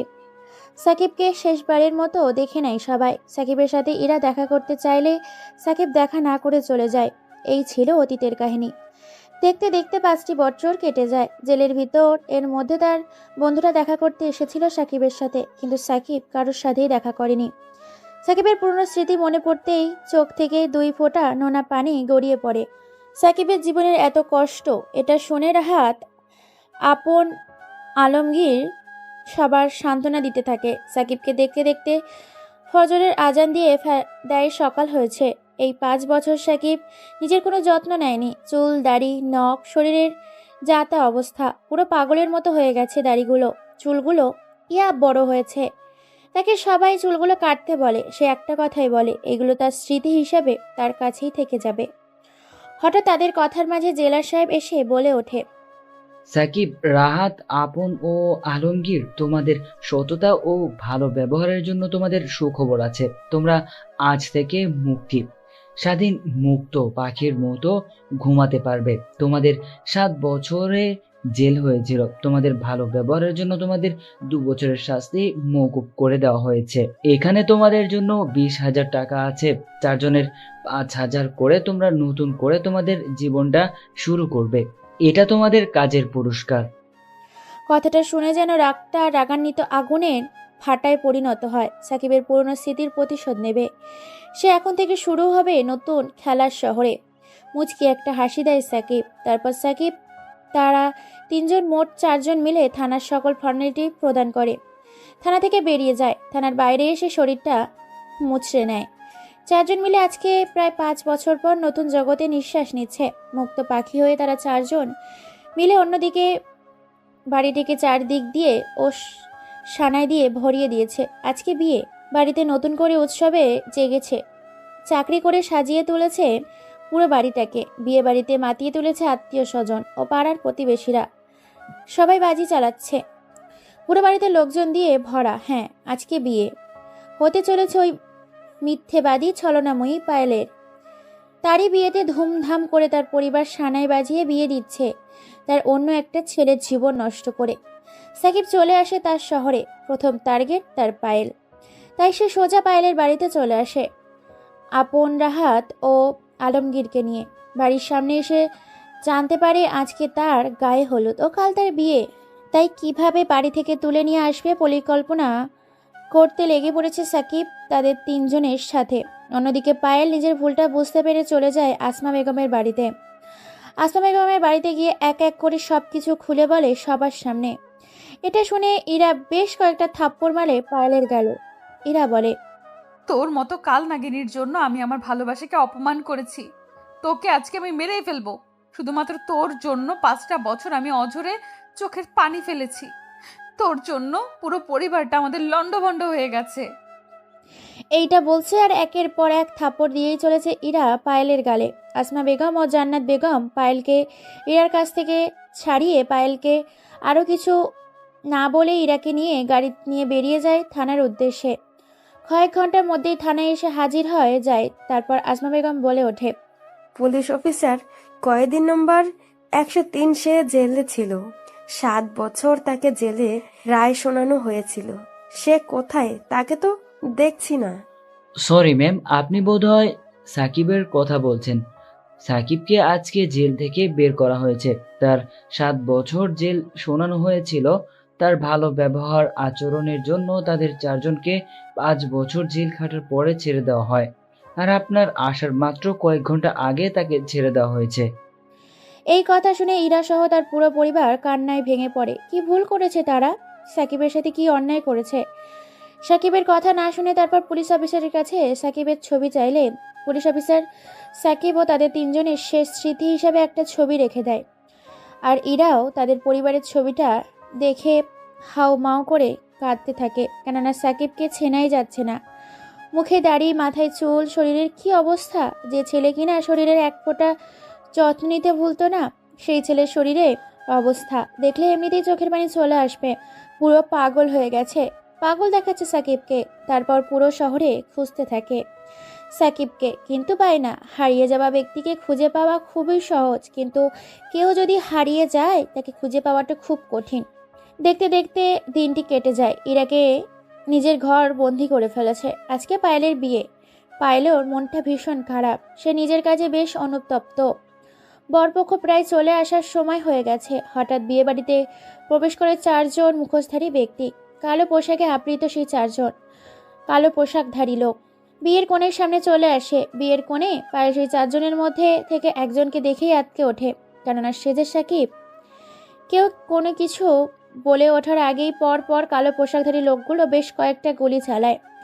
পুরো বিয়ে বাড়ি থমকে যায়। কে কোথা থেকে গুলি চালাচ্ছে তার উৎস খুঁজতে থাকে। সবাই কোনো কথা ছাড়াই কালো পোশাকধারী ব্যক্তিগুলো প্রকাশ্যে পায়েলকে তুলে নিয়ে আসে কালো গাড়িতে। ভয়ে কেউ বাধা দেওয়ার চেষ্টাও করে না। খবরটা পেয়ে যায় সাংবাদিক। চলে আসে সাংবাদিক, বলছে টিভি স্ক্রিনে।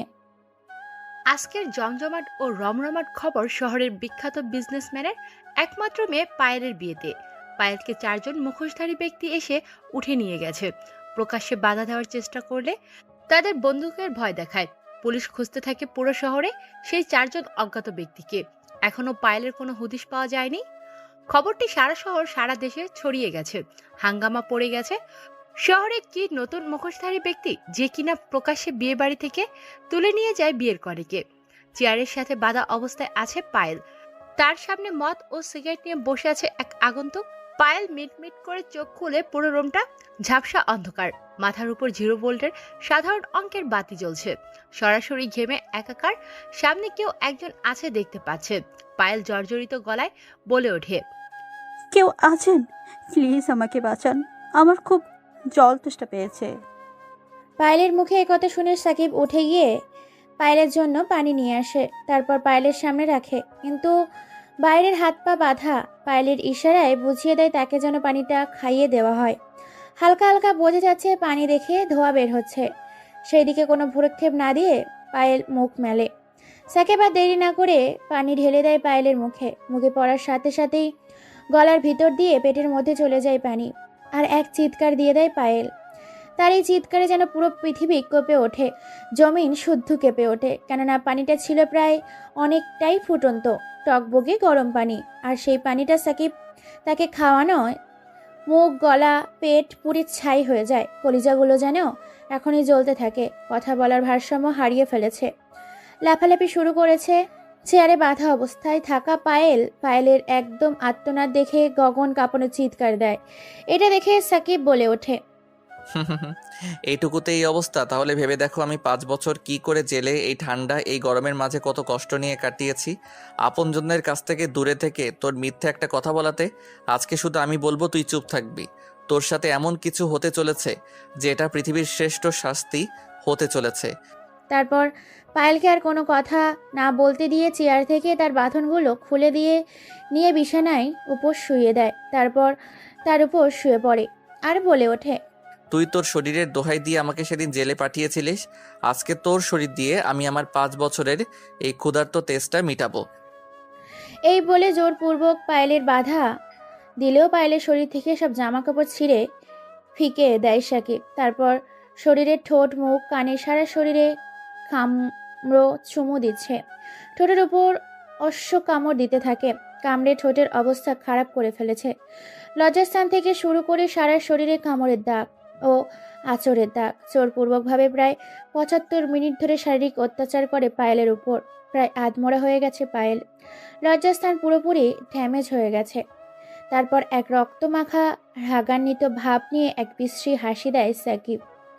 পায়েলের অবস্থা ভীষণ খারাপ। তারপর বাইরের দুই হাত সামনের খুঁটির সাথে বেঁধে দেয়, পেছনের খুঁটির সাথে বেঁধে দেয়। তারপর আবার তার উপর শুয়ে তার মুখে নিজের মুখ লাগিয়ে দেয়। তারপর দাঁত দিয়ে মুখের ভিতর থেকে পায়েলের জিহ্বা টেনে বের করে আনে। তারপর নিজের দাঁত দিয়ে কামড়ে দেয় জিহ্বাটাকে, নিজের ভেতর থেকে ছিঁড়ে নিয়ে আসে জিহ্বাটাকে। পায়ের সাথে সাথেই ছটফট করতে থাকে। জিহ্বাটাকে নিয়ে নিজের মুখের ভেতর থেকে এইভাবে ছিঁড়ে দেয়। হাতে দেখে পায়েল প্রায় হাতমরা হয়ে গেছে, কারণ এই জিহ্বা দিয়েই, এই মুখ দিয়েই সে মিথ্যে জবাব দিয়েছিল। তারপর সাকিব একটা গরম রামদা ও গরম তেল নিয়ে আসে। তারপর রামদা ও গরম তেল তার লজ্জাস্থানে উপর রাখে। সাথে সাথেই পুড়ে ঝলসে যায় তার লজ্জাস্থান। তারপর সেই রামদা দিয়ে কেটে নষ্ট করে দেয়।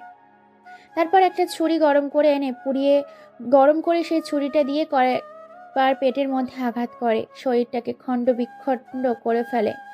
তারপর হাতের বাঁধন, পায়ের বাঁধন খুলে দিয়ে মুখটা অবস্থা বিকৃত করে দেয়। তারপর রাহাত আপন আলমগীরকে লাশটাকে 4 রাস্তার জমজমাট জনগণ সম্মুহূর্ত এলাকাতে লাশটাকে ফেলে দিয়ে আসতে বলে, যাতে খুব সহজেই লাশটা চোখের সামনে পড়ে। তারপর মদ সিগারেট নিয়ে বসে পড়ে। এদিকে ইরা অঝরে চোখের পানি ফেলছে। পুলিশ পায়েলকে খুঁজে বেড়াচ্ছে। দেখতে দেখতে রাত কেটে সকাল হয়ে পরের দিন সকালেই সাংবাদিক বলছে, আজকে সকাল 8টার খবর, শহরের মাঝখানে ফেলে গেছে প্রকাশ্যে একটি মেয়ের লাশটাকে হত্যা করা হয়েছে। তার শরীরে বিভিন্ন অঙ্গ প্রত্যঙ্গ কেটে ফেলা হয়েছে। মেয়েটির মুখের চেহারা অবস্থা খুবই খারাপ। পুলিশ তার জন্য আইডেন্টিফাই করতে পারছে না। তবে পরীক্ষা করে জানা গেছে এটা কিছুদিন আগে হারিয়ে যাওয়া, অর্থাৎ বিয়ের মণ্ডপ থেকে তুলে আনা সেই আগন্তুক পায়েল। অর্থাৎ এই মিত্র লাশ হচ্ছে পায়েলের, টপ বিজনেসম্যানের মেয়ে পায়েলের। তার লাশটা ফেলে দিয়ে গেছে এই ভরা সম জনগণ এলাকাতে। কে করেছে, কেন করেছে, পুলিশ কোনো হুদিশ পায় না। তবে সন্দেহমূলক লাশটার অবস্থা দেখে পুলিশ জানিয়েছে হয়তো এটা প্রতিশোধ নেওয়ার কারণে করেছে, হয়তো মেয়েটার উপর কারো ক্ষিপ্ত রাগ ছিল জমা। এই ছিল আজকের চূড়ান্ত খবর। দেখতে দেখতে 2 দিন কেটে যায়। শহরে এরকম ঘটনা আগেও ঘটেছে, যখন সাকিব ছিল মানুষ। এখনও সাকিবের উপস্থিতি টের পায়, অনুভব করে।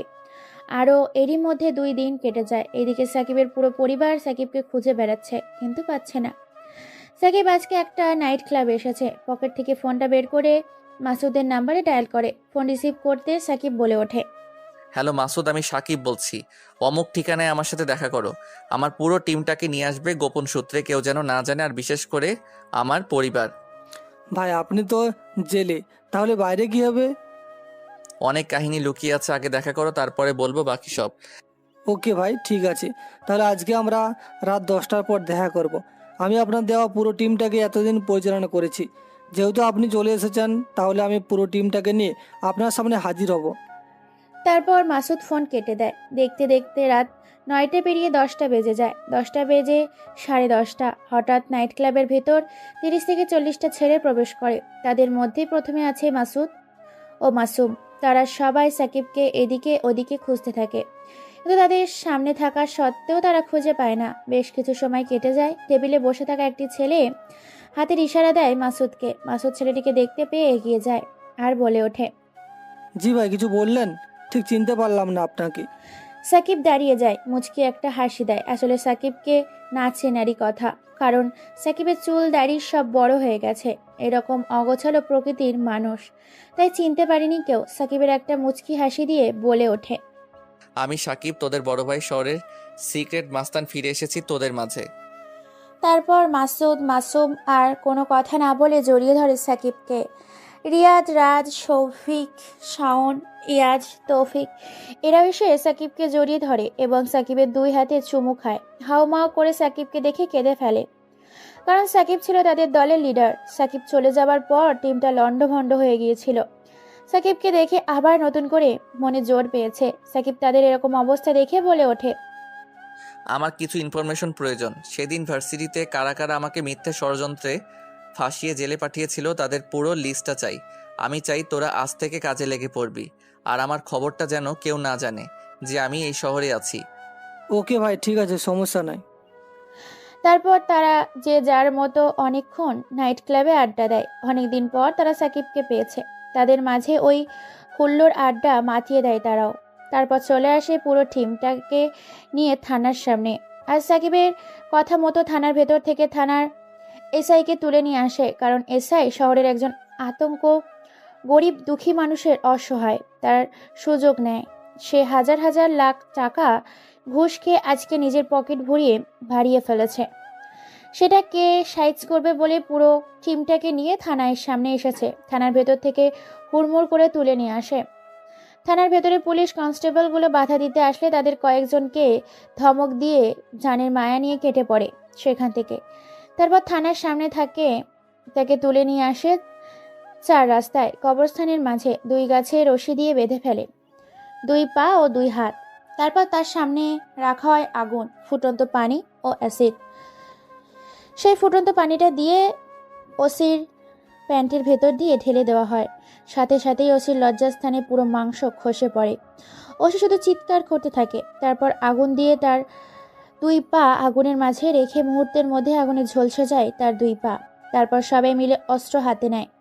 কেউ নেয় স্নাইপার বন্দুক, কেউ নেয় AK-47 বন্দুক। সাকিব 123 বলারে ঝাঁঝরা করে দেয় যে যার মতো করে। পরের দিন সকালে সাংবাদিক টিভি নিউজে কিনে বলছে, কেউ বা কারা নৃশংসভাবে রাতের অন্ধকারে বর্তমান থানার এএসআইকে হত্যা করেছে। শরীরটাকে খণ্ড খণ্ড করে ফেলেছে। শরীরের কোনো অস্তিত্ব নেই। আঘাত আগুনের গোলায় এসিডে পুড়ে যাওয়া অংশ। চেনা বড় দায়। আজকের খবর এ পর্যন্তই ছিল। এদিকে সাকিব বসে নিজের পুরনো স্মৃতির কথা মনে করতে থাকে। আজকে কতই না সুন্দর হতো তার জীবনটা ইরাকে নিয়ে, কিন্তু ইরার একটা ভুলের কারণে জীবনটা দুজনেই কষ্টে ছেয়ে গেছে। এদিকে মাসুম আর মাসুদ গোপনে সূত্রে খবর নিয়ে এসেছে এইসবের পেছনে প্রিন্সিপাল এবং তাদের বিপরীত দল সোহাগের সাথে আন্ডারওয়ার্ল্ডের ভিক্টর জড়িয়ে আছে তাদের ফাঁসানোর পেছনে। সাকিব এই কথা শুনে একটা সময় মুচকি হাসি দেয়। তারপর সাকিব ও তার দলবলকে নিয়ে পরিকল্পনা করতে থাকে কিভাবে ভিক্টরকে দেশে আনবে, কিভাবে সবাইকে তাদের অকর্মের শাস্তি দেবে। তারা পরিকল্পনা করে ফেলে ভিক্টরকে তারা দেশে আনবে যে কোনো মূল্যে। সর্বপ্রথম তাকে, এবং তাদের প্রথম টার্গেট হলো সোহাগ। সাকিব বলে দেয় মাসুদ ও মাসুমকে সোহাগকে যে কোনো মূল্যেই হোক সোহাগকে যেন যে কোনো পরিস্থিতিতে তুলে নিয়ে আসে তাদের গোপন গোডাউনে। সাকিবের কথায় মাসুম ও মাসুদ বেরিয়ে যায় তাদের পুরো টিমকে নিয়ে সোহাগকে খোঁজার জন্য। পুরো শহরের লোক সরিয়ে দিয়েছে। সোহাগকে যেখানে পাবে সেখান থেকে তুলে নিয়ে আসবে। এদিকে সোহাগ পরিকল্পনা করছে ইরাকে নিজের হাতে ফেলে নিজের আয়ত্তে নিয়ে আসবে। কিন্তু সে জানে না যে সাকিব জেল থেকে ছাড়া পেয়ে গেছে। সে নিজের মতো করে আনন্দের সাথে ঘুরছিল এতদিন। সাকিবের দলের একটা ছেলে সোহাগকে দেখতে পায় একটা রেস্টুরেন্টে। তারপর সাকিবের দলের ছেলেপুলেগুলো সেখান থেকে ওপেনলি প্রকাশ্যে নিয়ে আসে হাঙ্গামা করে রেস্টুরেন্ট থেকে সোহাগকে। সোহাগের দলের ছেলেপুলে খবর পেয়ে বাধা দিতে আসলে ছেলেপেলেগুলোকে মেরে শুইয়ে দেয় রাস্তার মাঝে। তারপর তাদের লাশের ওপর দিয়ে সোহাগকে তুলে নিয়ে আসে গোপন রাস্তায়, গোপন সূত্রে গোডাউনের ভেতরে। তারপর সোহাগকে চেয়ারের সাথে বেঁধে ফেলে। সোহাগের সামনে সাকিব আছে। সাকিবকে দেখে সোহাগ চিনতে পারে না। তারপর সোহাগকে সাকিবের পরিচয় দেয়। সাকিব জেলে থেকে ছাড়া পেয়েছে এটা শুনে শরীরের লোম হয়ে গেছে। আর কোনো কিছু বলতে না দিয়ে সোহাগের মুখে রুমাল পুড়ে দেয় সাকিব। তারপর প্লাস দেয়। সাকিবের মুখে সব কটা দাঁত উপড়ে ফেলে। এখন শুধু মাছু দেখা যাচ্ছে। সোহাগ যন্ত্রণায় ছটফট করতে থাকে। মুখের ভেতর দিয়ে রক্তের স্রোত বয়ে যাচ্ছে। তারপর জিহ্বাটা প্লাস দিয়ে বের করে জিহ্বাটা পুরো কেটে ফেলে। তারপর গলার নিচের শিরা কেটে দেয়, শ্বাসনালীটা কেটে দেয় গলার। তারপর স্বর্ণালীটাকে কেটে দেয়। তারপর ছুরি দিয়ে একের পর এক পেটে আঘাত করতে থাকে, নির্মমভাবে একের পর এক আঘাত করতে থাকে। তারপর মাসুদ একটা লোহার আগুনের রডকে গলিয়ে আনা লোহার শিক সোহাগের পুরুষত্বের মধ্যে ঢুকিয়ে দেয়। ছটপট করতে করতে প্রাণ হারায়। আর এরই তখন ভিডিও করছিল ক্যামেরা দিয়ে মাসুম। তারপর সাকিবের কথা মতো পুরো ভিডিওটা পাঠিয়ে দেয় প্রিন্সিপালের হোয়াটসঅ্যাপে, ওভার্সিটির বিভিন্ন গ্রুপে। সবাই ভিডিওটা দেখে এই রকম মর্মান্তিক মৃত্যু দেখে সোহাগের ছেলেগুলো এখন থেকেই গা ঢাকা দেওয়া শুরু করেছে নিজেদের জীবন বাঁচানোর জন্য। প্রিন্সিপাল এরকম ভিডিও দেখে শহর থেকে পালানোর প্রস্তুতি নিয়েছে।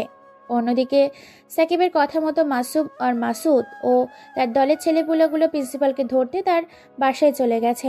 অন্যদিকে রিয়াদ, রাজ, সৌভিক, শাওন, ইয়াস, তৌফিক এরা সবাই আন্ডারওয়ার্ল্ডের ভিক্টরকে কিভাবে দেশে আনা যায় পরিকল্পনা করতে লেগে গেছে। পরের দিন সকালে প্রিন্সিপালকে নিয়ে আসে পরিত্যক্ত একটা গোডাউনের মাঝে। প্রিন্সিপালের সামনে রাখা হয়েছে মৃত মানুষের লাশ, দুর্গন্ধ বেরোচ্ছে। তারপর রাখা হয়েছে আগুনের লাভা, এক পাশে রাখা হয়েছে ফুটন্ত পানি, এক পাশে রাখা হয়েছে ফুটন্ত অ্যাসিড, আর এক পাশে রাখা হয়েছে একটা মোটা রশি ঝুলিয়ে রাখা, যেটাতে ফাঁসি দেওয়া হয় মানুষকে। এসব দেখে হাসতে থাকে সাকিব। তারপর সাকিব বলে ওঠে, তোর ছেলের ফাঁসি হয়েছিল ধর্ষণের ফলে, আর আজকে তোর ফাঁসি। নিজেকে আগুনে পোড়াবে, অথবা ফুটন্ত অ্যাসিডে, অথবা গরম পানিতে নিজের শরীরটাকে ঝলসে ফেলবি। তোর কাছে 5টা অপশন আছে, কোনটা বেছে নিবি সেটা তোর মাথা ব্যথা। আর আমি নিজের শাস্তি দিলে সেই শাস্তিটা হবে আজরাইলের থেকেও জাহান্নামকে হার মানানোর ভয়ঙ্কর বেদনাদায়ক শাস্তি। প্রিন্সিপাল কি করবে বুঝতে পারে না। প্রিন্সিপালের জীবনটা ধুকু ধুকু করতে শুরু করেছে। প্রিন্সিপালের সামনে রাখা হয়েছে অসংখ্য অপশন, তাদের মধ্যে একটা তাকে বেছে নিতে হবে।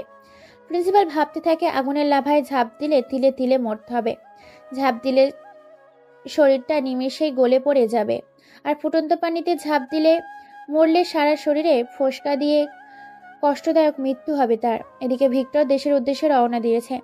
প্রিন্সিপালের কোনো কিছু উপায় না পেয়ে যে রশিটা ঝোলানো আছে সেই রশিটার সামনে গিয়ে নিজের গলাটা ঢুকিয়ে দেয় রশির সামনে, কারণ সে জানে এখান থেকে বেঁচে ফেরা তার বড় দায়। নিজেকে বাঁচাতে হলে একমাত্র এটাই উপায়, তাই ফাঁসিতে ঝুলিয়ে দেয় নিজের গলা। ছটপট করতে করতে প্রিন্সিপাল প্রাণ হারায়। এটা দেখে উচ্চস্বরে হেসে ওঠে সাকিব।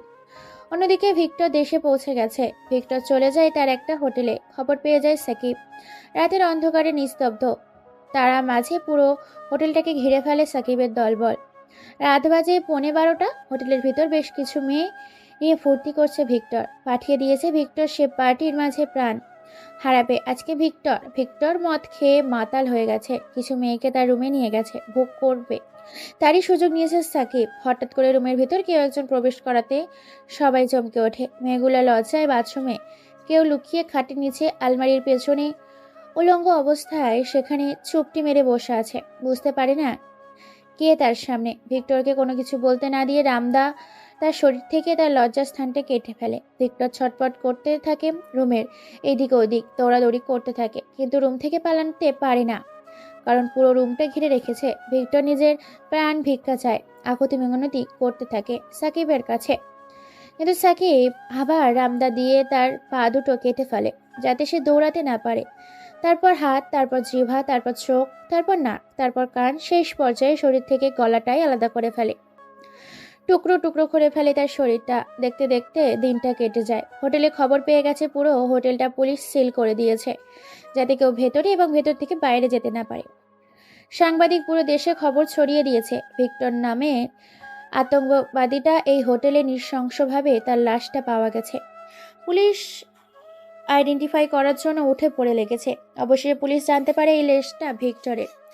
দেখতে দেখতে দিনটা কেটে যায়, 1 সপ্তাহ কেটে যায়। এদিকে ঘর বন্ধ করে ফেলেছে ইরা নিজেকে। প্রায় পাগলপাড়া হয়ে গেছে সাকিব। এখনও তার চুলদাড়ি বড়, সেগুলো পরিষ্কার করেনি, এখনও পাগলের বেশেই আছে। আজকে সাকিব নিজের প্রতিশোধ নিতে পেরে খুবই খুশি। ইরাকে আজকে ঘর থেকে বের করেছে আসমা বেগম, জান্নাত বেগম ও পুরো পরিবার। আজকে ইরার মন ভালো করার জন্য বাইরে বের হয়েছে ঘুরতে। ভাগ্যের কি পরিহাস, হোটেলে ডিনার করতে ঢুকেছে। সেই হোটেলে আগে থেকেই সাকিব, মাসুদ এবং মাসুদ আর কিছু বন্ধু তার নতুন জীবনের উদ্দেশ্যে পার্টি দিচ্ছে, খাওয়া দাওয়া করছে। খাওয়া দাওয়া করে যখনই হোটেল থেকে বের হবে তখনই ইরার সাথে ধাক্কা খায় সাকিব। সাথে সাথেই পড়ে যায় দুজনে। সাকিবের দিকে তাকায় ইরা ও তার পরিবার, কিন্তু সাকিব এখনো দেখেনি। সাকিবকে দেখে ইরা জড়িয়ে ধরে। তার পুরো পরিবার চমকে যায় সাকিবের একই হাল হয়েছে দেখে। ইরা সাকিবের 2 পা জড়িয়ে ধরে, হাউমাউ করে কাঁদতে থাকে। অবশেষে সাকিব ভালো করে তাকায়, দেখে ইরা। সাকিবের কোনো কিছু বলে ওঠার আগেই ইরা বলে ওঠে, শাকিল, তুমি আমাকে মাফ করে দাও, আমার ভুল হয়েছে। আমি তোমাকে বিশ্বাস না করে অনেক বড় ভুল করেছি। তুমি আমাকে মারো, কাটো, যাই মন চায় তাই করো, তবুও আর আমাকে ছেড়ে যেও না। সাকিব কি করবে, কি বলবে ভেবে পায় না, কেননা 2 পা আঁকড়ে ধরেছে ইরা। সামনে এগিয়ে যেতে পারে না, পেছনে এগাতে পারে না। সাকিব কোনো কিছু বলছে না। দেখে ইরার হোটেলের মধ্যে টেবিলের ওপর রাখা একটা কাঁচের গ্লাস ভেঙে পক করে পেটের মধ্যে সেই কাগজের টুকরো ঢুকিয়ে দেয়। সাথে সাথে পুরো হোটেলটা নিস্তব্ধ হয়ে যায়। সাকিব সেখানেই থমকে যায়। সাকিব আর দেরি না করে ইরাকে কোলে নিয়ে গাড়িতে করে হসপিটালের উদ্দেশ্যে রওনা দেয়। ডাক্তাররা ওটিতে নিয়ে যায় ইরাকে। অপারেশন চলছে। সাকিবের কাছে সবাই ক্ষমা চায়।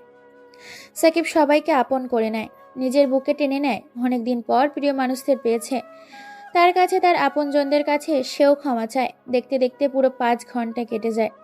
ডাক্তার বাইরে আসে। সবাই ডাক্তার সাহেবকে জিজ্ঞেস করে। ডাক্তার সাহেব সবাইকে শান্ত হয়ে বলে, আউট অফ ডেঞ্জার। ইরা এখন সুস্থ আছে, ভালো আছে। এক এক করে সবাই ইরার সাথে দেখা করে। অবশেষে সাকিব যায় ইরার কেবিনে। তারপর একটা চেয়ার নিয়ে ইরার পাশে বসে পড়ে। ইরার হাতটা ধরে বলে ওঠে, তুমি ভাবলে কি করে তুই মরে গেলে এই পাগলটাই পৃথিবীতে বেঁচে থাকবে কি করে? আমিও যে তোমায় বড্ড ভালোবাসি ইরা পাগলি। ইরা আর কোনো কথা না বলে টুকুস করে সাকিবের ঠোঁটে একটা চুমু খায়। সাকিব এটা দেখে অবাক। খুনসুটির মধ্যে দিয়ে সন্ধ্যা পেরিয়ে রাত হয়। রাত 8টা বাজে। আর সাকিব তার পুরো পরিবারের বাসায় চলে যেতে বলে। এখন হাসপাতালের কেবিনে বসে আছে সাকিব আর শুয়ে আছে ইরা। ইরার ঘুম পেয়েছে। ইরা বলে ওঠে, অনেক দিন হলো তোমাকে জড়িয়ে ধরে ঘুমাইনি। আমার পাশে শুয়ে পড়ো। আজকে তোমাকে জড়িয়ে ধরে ঘুমাবো, আর তুমি আমাকে সারা রাত আদর করবে। না হলে কিন্তু আমি আবার ওইসব করব। সাকিব আর কোনো কথা না বলে মুচকি একটা হাসি দিয়ে এবার সে শুয়ে পড়েন। তারপর ঠোঁটের মুখে, সারা শরীরে, নাভিতে, পায়ে, পেটে চুমু খেতে থাকে। সাথে ফ্ল্যাট চাতে ইরা এতদিন না পাওয়া ভালোবাসাটা সে বুঝতে পারে। দেখতে দেখতে দুজনে 2 ঠোঁট একত্রিত করে এক জায়গায় ঘুমিয়ে পড়ে জড়িয়ে ধরে। পরের দিন তাদেরকে বাসায় নিয়ে যাওয়া হয়। 1 সপ্তাহ কেটে যায় হাসি ঠাট্টার মধ্যে দিয়ে। দেখতে দেখতে তাদের বিয়েও হয়ে যায়। আজকে তাদের বাসর রাত। বাসর ঘরে বসে আছে ইরা। বসে যে রুমে প্রবেশ করে সাকিবকে সালাম করে তারপর দুজনেই নামাজ পড়ে আবার খাটে এসে বসে পড়ে। সাকিব ইরাকে শুইয়ে দেয় খাটের ওপর। তারপর ইরা শরীর থেকে সকল রকম গহনা খুলে ফেলে। তারপর শরীর থেকে কাপড় ধীরে ধীরে খুলে ফেলে।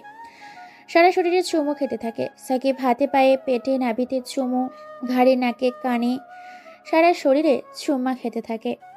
সাথে স্লাইডও করতে থাকে। ওপর থেকে ধীরে ধীরে নিচে নামতে থাকে। আস্তে আস্তে হারিয়ে যেতে থাকে তারা ভালোবাসার চাদরে। দুজন দুজনকে আগলে নিয়ে ভালোবাসার চাদরে হারিয়ে যেতে থাকে। গভীর সমতুল্যের সাগরে ধীরে ধীরে ডুব দিয়েছে। সাগরের গহীনের সাকিব নতুন ভালোবাসার চাদরে পূর্ণতা পেলাম। ও 2টি দেহ ও 2টি ভালোবাসা মন। জানি না গল্পটি কেমন উপহার দিয়েছি তোমাদের, জানি না কেমন লিখেছি, জানি না। আসলে অতিরিক্ত বৃষ্টি হওয়ার কারণে এবং হাতে সময় না থাকার কারণে গল্পটা খুবই শীঘ্রই শেষ করে দিলাম।